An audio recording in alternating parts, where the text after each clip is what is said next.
राज्यस्तरीय बाल वैज्ञानिक प्रदर्शनी 2024 उद्यापित भुवनेश्वर किट विश्वविद्यालय परिसर में 3 दिन धरी चली प्रदर्शनी में देशर 25 राज्यर केन्द्रीय विद्यालयर 400 छात्र छात्री माने अंशग्रहण करते। आज उद्यापन उत्सव में भुवनेश्वर CSRIIMMT निर्देशक डॉक्टर रामानुज नारायण मुख्य अतिथि भाव जोगदे।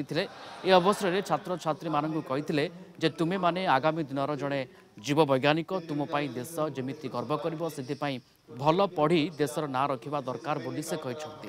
7टी थीम को चली प्रदर्शनी में स्वतंत्र भाव दिव्यांग छात्र छात्री एवं मिलेट थीम सामिल था। ए सबु थीम रे निजर प्रोजेक्ट प्रस्तुत कर छात्र छात्री मानक मध्यरु प्रति श्रेष्ठ 3 जन छात्र छात्री को पुरस्कृत कर जायतिला।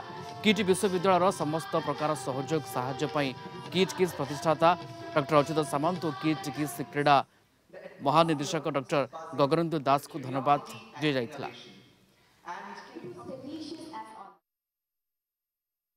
आमर जो राज्य स्तरीय बाल वैज्ञानिक प्रदर्शनी 2024 विगत 8 तारिख रु आरंभ होई आज यार समापन है एवं एथिरे 25टी रिजियन आमर जो केंद्रीय विद्यालय 25टी रिजियन अच्छी सबू रिजियन रु विभिन्न थीम आमर 5टी सब थीम थिला एवं डिफरेंटली एबल्ड बा जो चिल्ड्रेन विथ स्पेशल नीड से गोटे थीम थिला एवं सेमिनार थिला।